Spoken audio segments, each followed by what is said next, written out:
All right, what's up, everyone? This is the NHL Hit the Ice Show. 3 games tonight, and pretty simple, I think, at least for me, depending on who you guys like tonight. But I think it's going to be pretty obvious where I'm going. Last night was okay. I ended up making a little bit of money, but lost some of it back playing baseball. So it was fine. Hopefully you guys had some big hits. Sharks are winning the cup this year, no doubt about it. Well, if Martin Jones plays okay, or plays above Martin Jones level, then yeah, they definitely got a shot. Yesterday was awesome, really good game. Yeah, the games themselves were really, really fun. So hoping we see more of that. And yeah, they lived up to the hype for sure. Yeah, Anthony, I do MLB as well. So I'm not on any MLB shows tonight, so it will just be this for me, and then I'll be back on Live Before Lock Friday.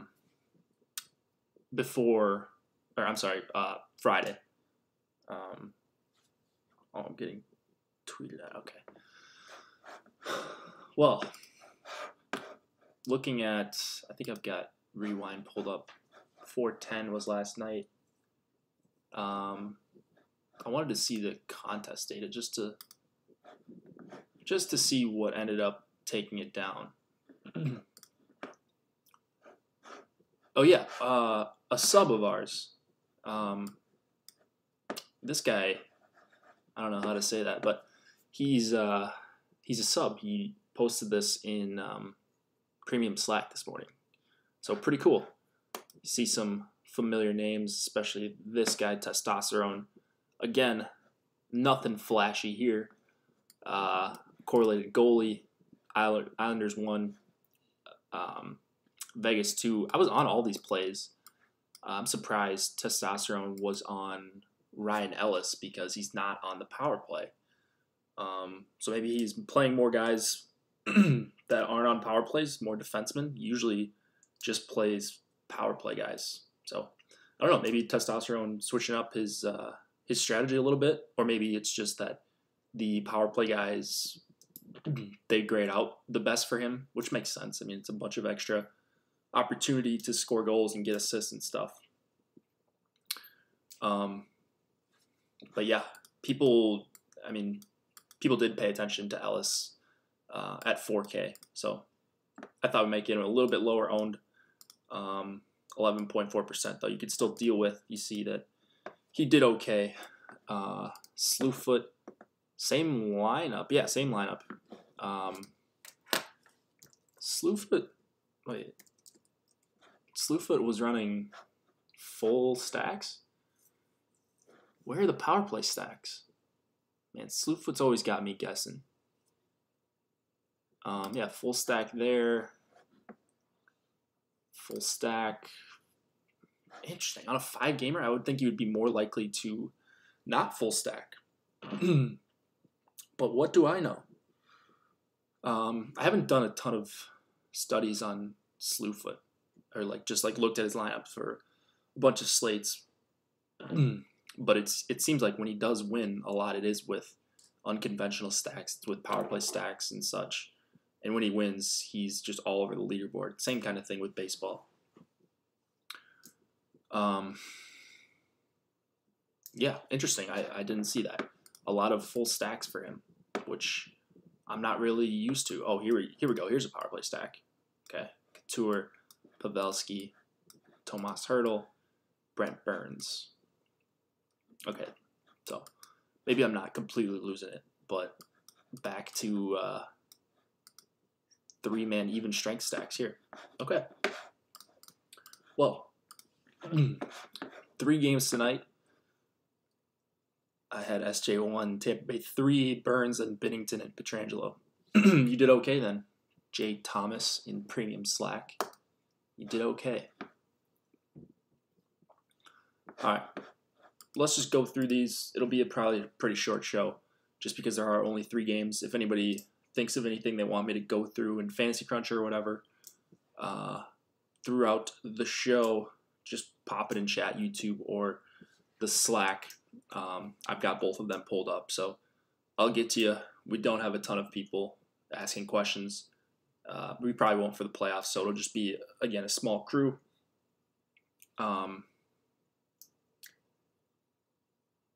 Jake had it. Search for only that one player. I don't know what you're talking about.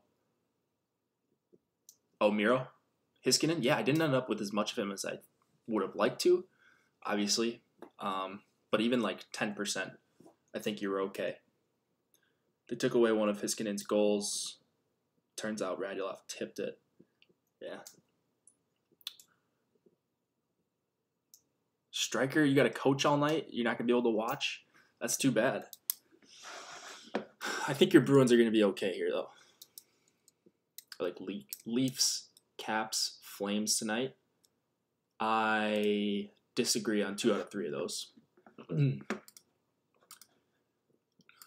said Slewfoot put in all of the same entries, but you searched for his name, so it was only showing his. Yeah. I searched for Slewfoot. Carolina win incoming. I think so. So, tournaments tonight suck. There's a $10 on DraftKings that I entered, but that's it. I mean, there's really nothing. So if you're like a low stakes player, you've got your $3.20 max, I think, and $1 hip check and the quarter. But it's just like, I don't know. They're not even trying, which is weird because the contests last night were better and they seemed like they filled at least the lower stakes stuff. So why not just make better lower stakes stuff, pull back a little bit on the high stakes, at least like number of entries. I don't know. Of course, you want to appease the high stakes players. I get that, but run out the $5. It filled or got really close to it. Quarter jukebox. All my funds are in the Masters and MLB for the most part. Yeah, my Masters lineups aren't doing too well right now. I think Tiger, he was or is playing pretty well, and I don't think I had much of him. And a bunch of other guys, I'm sure. I don't usually check PGA until Saturday night or Sunday morning. Almost had that 25 cent last night thanks to Islanders 1 and Pitt 2. Nice. Yeah, I felt like I was on the right stuff, which is always good. The money wasn't huge that I won, though. So that's all good. We'll get it tonight. Let's start with this, what I think is going to be a pretty fun series. Toronto Maple Leafs and the Boston Bruins, 2.8 implied total for the Leafs, 3.3 for the Bruins. Frederik Andersen and Tuukka Rask in net. We've got Boston playing up against Toronto for the first time since, I think, early December. These teams are basically the same from that point on, from what I remember. But anyways, Bergeron was not playing in that game. I did look at what the Bruins did with Marchand, just because I'm assuming that's probably what they were doing, is hard matching with Marchand against what they thought was the opposing top line. And he went up against Tavares and Marner. So I would think it's going to be Bergeron versus Tavares and Marner and Hyman. It could be, it could be wrong. But for sure it's going to be top 6 against top 6. I don't think there's really any doubt about that. You would like the Toronto line avoiding Boston 1, as always, even though the Krejci line I don't think is just a walk in the park either. Oh yeah, that Pavelski injury was pretty gross.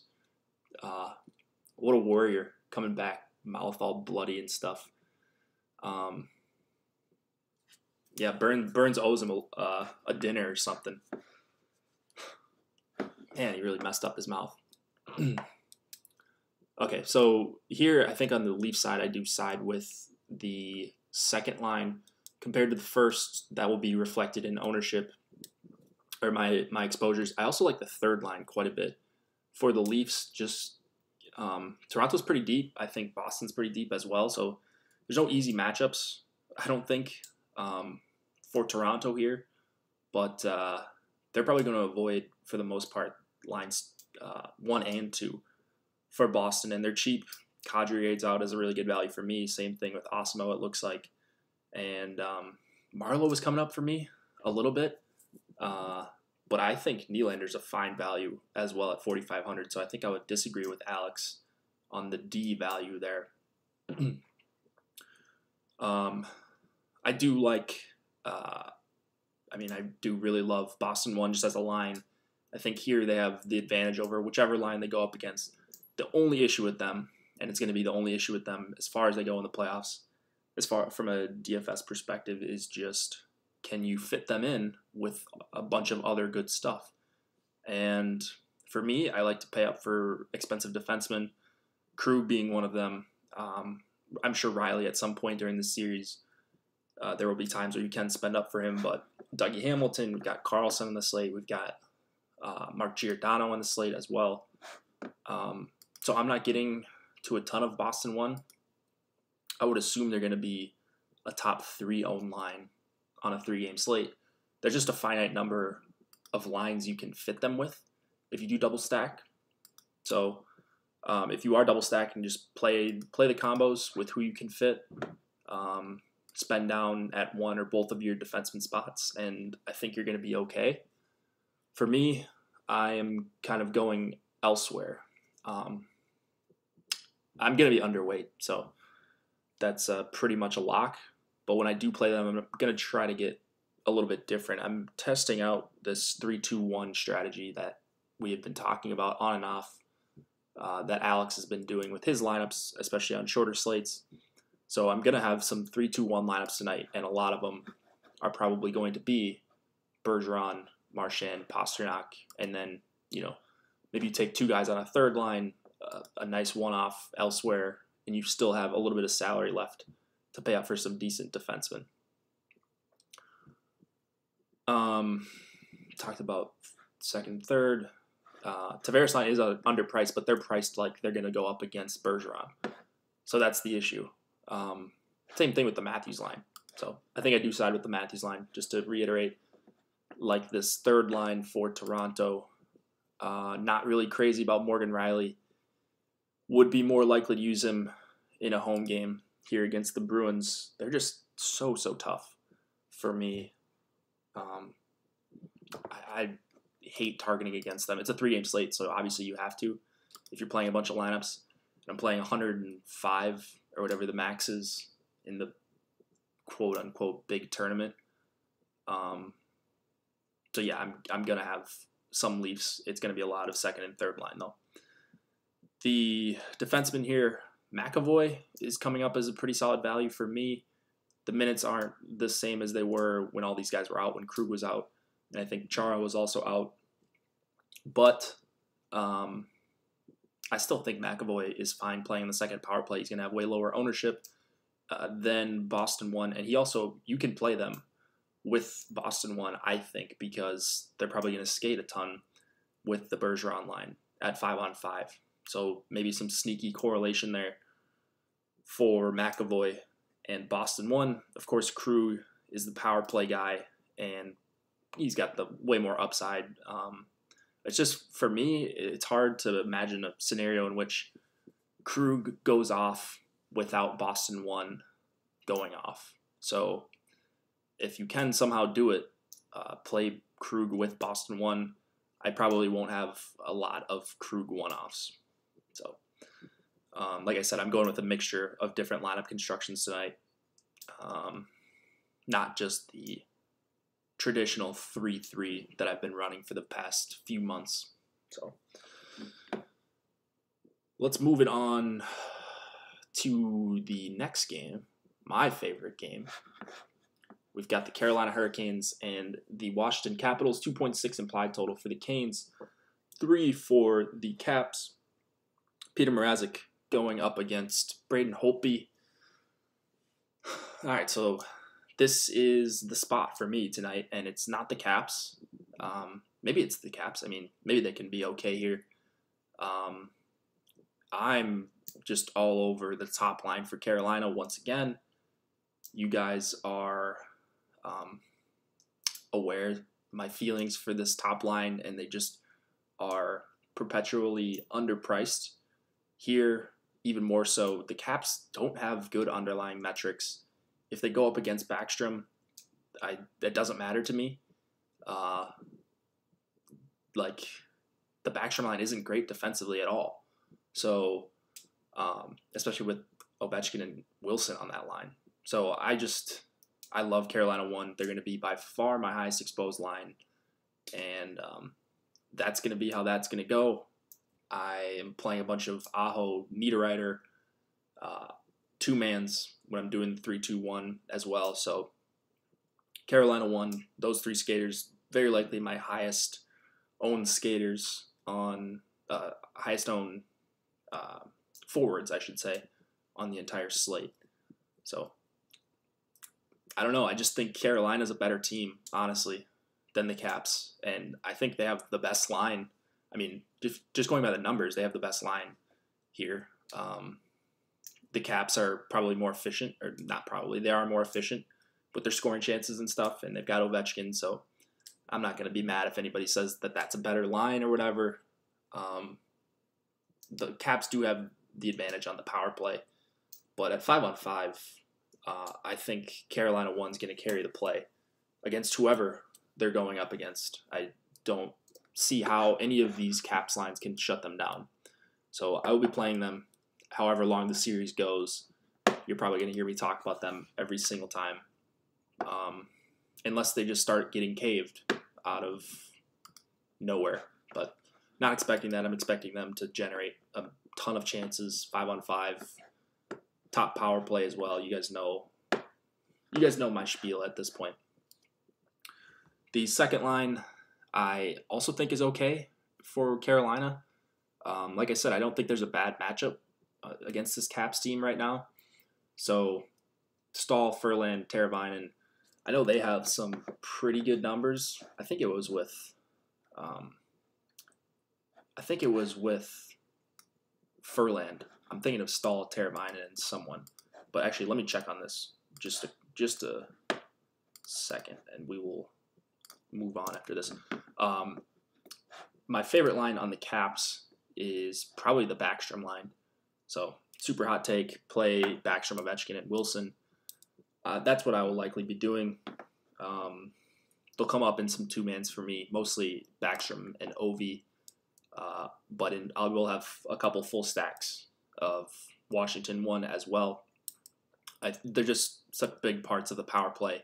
I'm playing a lot of Carlson too, so Backstrom, Ovechkin, Carlson would be the preferred trio. I'm going to try not to leave Wilson off if I'm full stacking. I obviously won't leave Wilson off, which a lot of people will, because it's not too difficult to make lineups tonight.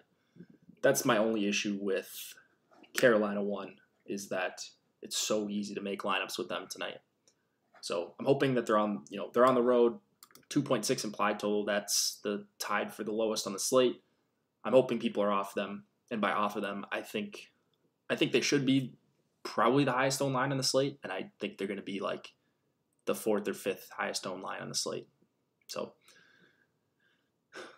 there you go. Carolina 1 for all the money tonight.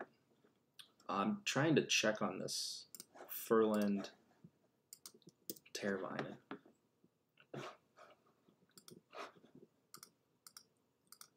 It's Ovechkin. He's in play, and he should play in almost any matchup. I mean, Ovechkin's always in play. He's so lethal on the power play. I mean, just that alone. And he's 7,600. It's not like he's 8,500 tonight, and it's tight pricing. It's not really tough to fit him in. So if you're playing a cash game, play Ovechkin. But I'm going underweight on tournaments, as I usually do. Yeah, man, this Stahl line has really, really good defensive numbers, especially in almost 90 minutes. So they're fine. They're just, for me, offensively, nowhere near Carolina 1.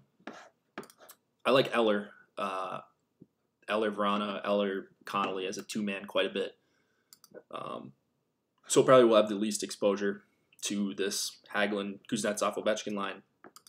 It will be mostly Washington 3 and Washington 1 for me. Exactly. He's chalk every day. Yeah, he's chalk every day.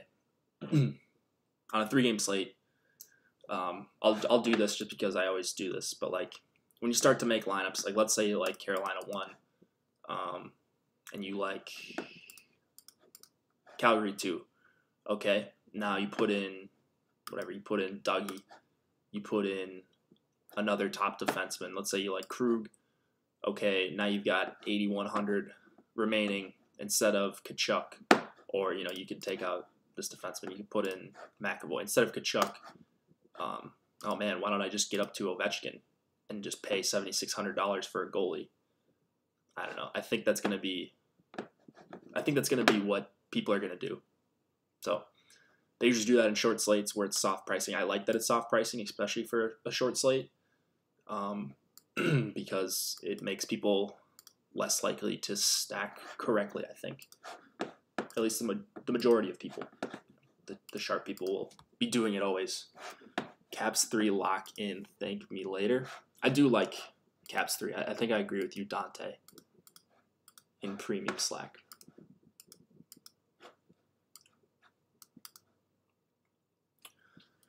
I had the Shark stack last night. Couldn't believe how low owned everyone was. Ended up with 47 points. Won a few $100. Nice. Army forever. Very nice. I'm jealous of you. That entire game was low owned. I guess it was because Tampa. By the way, I didn't even talk about Tampa. How do you lose that game?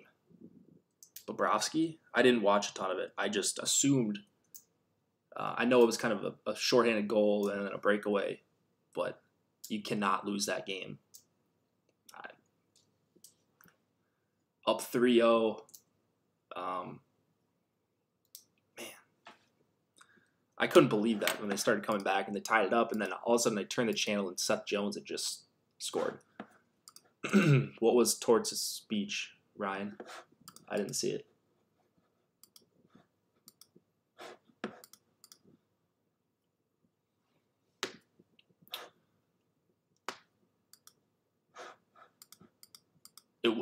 So I did see the highlights, and I did see it was 3-0, and then like first shift in the third period or something, Bobrovsky just made a 6-save. Stamkos and Kucherov had basically a 2-on-0 right in front of the net, and he just made a sprawling save. So that of course helped.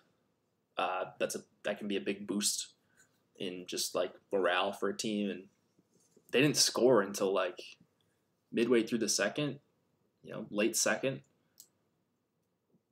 Yeah, Boom got pretty quiet in chat once the goals started coming for Columbus. Like I said, I mean, Bobrovsky can steal you a game or a couple games. Can he steal you 4? That's the question. Can he steal you 4? I still don't think is Columbus even favored to win the series right now? There's no way, right? But yeah, that's what happens. Get a hot goalie, even for a couple periods, and things can really turn around quick. Yeah, Fred, we'll get to that in just a second. All right. Carlson, one of my favorite defensemen of the night. Hamilton's price has come down. I really like that price. I would have him more in the B value range for me. And then actually, same thing with Slavin. I think both of those guys are definitely guys I want to target tonight. Falk, the only reason, in my opinion, you're playing him would be to just correlate on the power play with Niederreiter, Aho, Williams. Still amazing that Dougie is not on the top power play, or Slavin for that matter. All right, let's move it on. Last game of the night. Avs and Flames, 2.6 implied total for Colorado, 3.4 for the Flames. Philip Grubauer in net against Mike Smith. Speaking of bad goalies, Mike Smith was one of the worst this year. Grubauer came on really strong for a while in the second half. Pretty big reason why Colorado snuck into the playoffs. I think that's kind of stating the obvious, but what I'm trying to look at now is when's the last time these two teams played? played October 13th, November 1st. The last time they played in Calgary was January 9th. I'm assuming it's going to be Backlund going up against McKinnon, Landeskog, and Kerfoot. Although I know at times this year they have let Gaudreau, Monahan, and Lindholm go up against opposing top lines for a good amount. So it could be a mixture of both. I see in this game the Monahan line did go up a little bit against McKinnon, Rantanen, and Landeskog or Comfort, whoever they were with. It looks like it was a mixture of both. And then the Backlund line, man. Okay, so the Backlund line did see 13 minutes against Mikko Rantanen in this game. Backlund versus Rantanen, 13 minutes. Wow. How many minutes did Colorado 1 play? They must have played like 23 minutes in this game.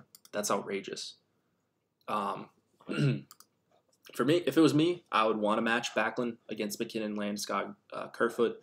If you're watching this game, don't freak out if the Monahan, Gaudreau, Lindholm line takes a few shifts against McKinnon, Landeskog, and Kerfoot. Also, something else we should probably talk about here is just this series. Colorado 1 at some point, and it could be really early, Kerfoot's going to get kicked off this line at some point during most or maybe all of the games, depending how desperate Colorado is. So if this one's close at the end, and you have Colorado 1, you better hope that Kerfoot is getting in on the scoring early. Now, he's cheap enough where he's not going to kill you. Like if he just gets an assist and a couple shots on goal or something like that, he's probably not going to kill your stack at that price, as long as he doesn't get totally left out. I still think you can play Colorado 1, and you could even plausibly play Landeskog, McKinnon, and Rantanen, power play stack it. Like I said, there's a really good chance that they end up on a line together mid-second period. If Calgary's up a couple right away, they might just abandon Kerfoot on the top line and just hammer Colorado 1. We've seen them do it at times earlier in the season, last season. So just be aware of that. If you're watching this game, it's going to be tilting. But you can run Rantanen with McKinnon and Landeskog because we know that's prone to happen. I think Columbus will win the series now. Interesting. I mean, obviously it increased their chances greatly by stealing the first one. So for me, on the other side, I know that Calgary 1's probably going to be pretty chalky, and I 100% understand that. But like I said, there's a bunch of top defensemen to pay up for tonight. Lindholm's price makes them easier to afford, of course. But I like Backlund, Tkachuk, and Frolik, especially if they're going to be in even sort of a hard match situation. The ice time for them compared to Calgary 1's going to be similar. They'll have a tougher time getting the puck and creating offense, but they're also pretty cheap. And I really like Tkachuk on the top power play, and I love pairing Calgary 2 and Calgary 1. But for the most part, going to be Calgary 2 with Mark Giordano, who is just $6K out of nowhere. He's underpriced by at least $500, $600.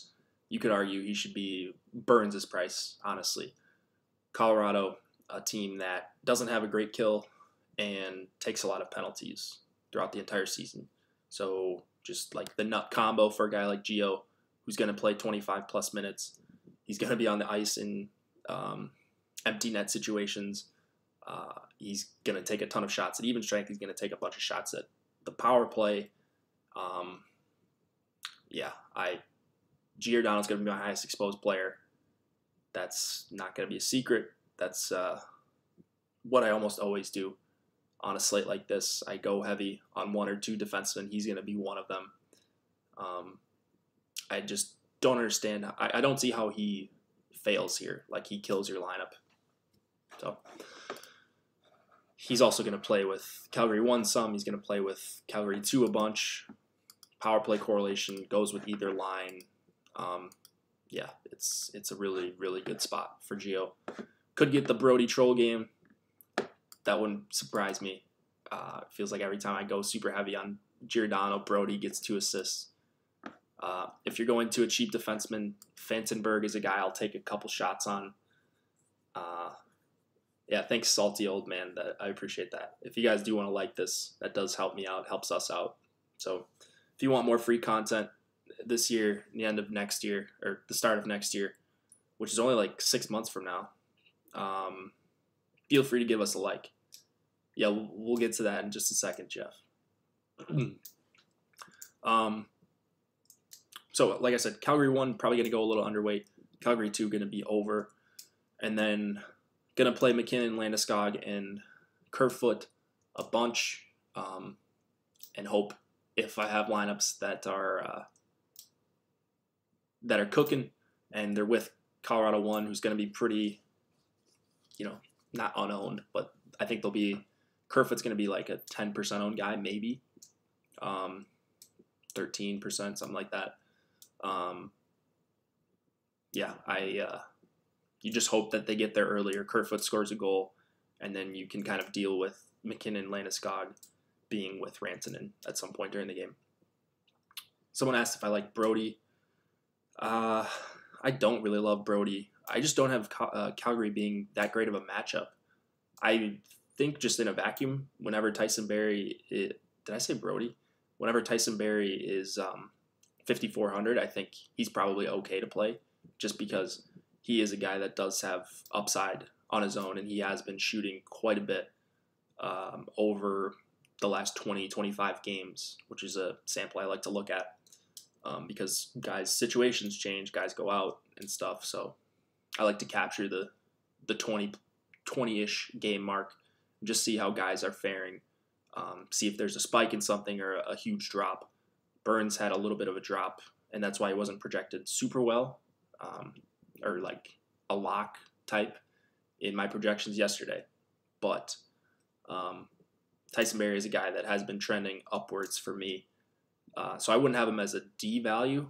I want to see, did I get any of him?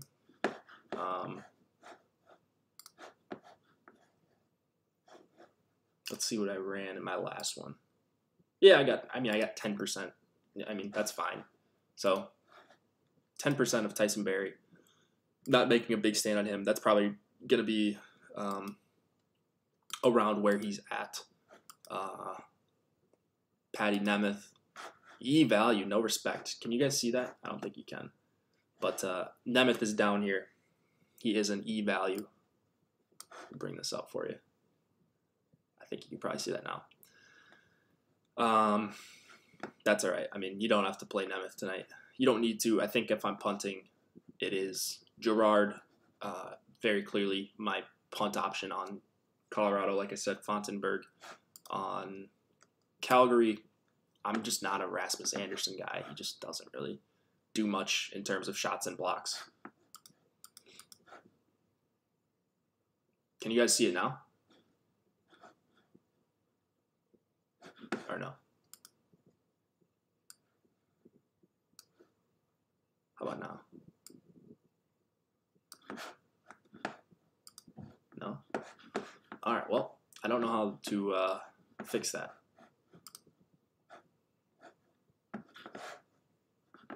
But anyways, went through all the games. Nothing super interesting. I mean, really fun games. I really am excited to watch these games. So all on national TV too. I don't have to worry about pulling up the NHL.tv app. So can just watch these in real time. Don't have to be delayed. Don't have to see the goals being announced in chat before they actually happen on my screen. So that's always nice. Toronto, Boston, can't wait. Yeah. What are the times of these games? So 7:30. Okay, that's good. And then, nice. Perfect. Job well done by the NHL to stagger these starts at least the first two. So they did a good job last night. They've done a good job tonight, I think. So you shouldn't have to not have hockey on, really, once the first game starts. So that is very, very good. Toronto-Boston should be really good. I agree. Correlating goalies or one-offs tonight. A little bit of both. When it's 3-2-1, it's going to be... It's not going to be forced. I'll say that. So when I'm doing 3-3, I will force in some correlated goalies, but I'm running kind of a mixture of different types of lineups. Like I said, trying out the Osmo 3-2-1, and what I mean by 3-2-1 would be something like this. 3-2. There's your two guys from Toronto 3, and then say like Vrana. You know, that's what I mean by 3-2-1. I'm talking about the forwards. If anybody is not aware or new or just has no clue what I'm talking about, that's what I'm talking about. So if anybody's got any more questions or comments, feel free. I will read them right now. And are you doing baseball later? I'm not doing baseball later today, that is. I'm on Live Before Lock tomorrow. I am, nothing tonight for me for baseball. I'll be in chat. So I'm playing. What goalie are you going to play? I'm going to play them all. But as far as the guys I'm most heavily exposed to, so I actually do have a lot of exposure to Holtby. If Washington wins this game, I think he's going to see the most volume, or more volume than like a Mike Smith. So even if he allows 2 or 3 goals, he might still be okay. So I don't mind Holtby. Despite me loving Carolina, they have a tendency to put up 40 shots and score 1 goal. So I think if you are playing a ton of Carolina, you should also be on the Holtby side of that as a one-off or in a correlation with the stack. Similar thing goes, similar idea with Freddie Anderson at 7,500. He should be priced higher than that. He's not a $7,500 goalie. He's an 8K plus goalie. So if you're one-offing, all these games are going to be winnable for Toronto, and he's going to see a lot of volume. And if Toronto does win this game, he's going to be a big reason for that.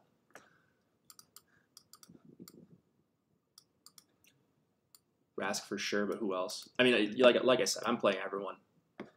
Like I've got at least 10% to everyone, 12% to everyone. So, but yeah, they're all going to be within 12 and 25%. All my goalie exposures, as they usually are on a slate this short. Did Vogelbach dong again? This guy's incredible.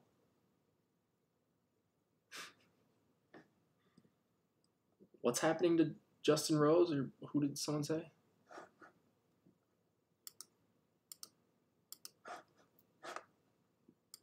Dude, Vogelbach just dongs every single day.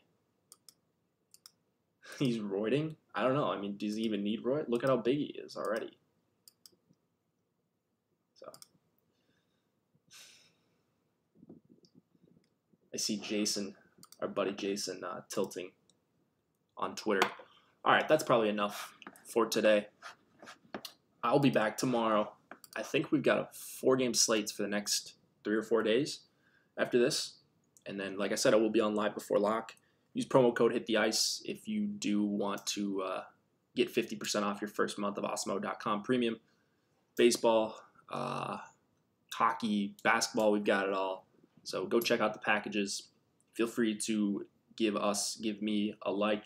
It does help us continue to do free stuff like this. I know a lot of you like free. If you don't want to be a freeloader, come join Osmo.com. Get in the Slack, and we will post all the late breaking news if there is any. It's very entertaining. The hockey chat especially, got a pretty tight-knit group of people in there. So come check it out. Promo code HITTHEICE. Good luck tonight, guys. Hopefully see you at the top of the leaderboard.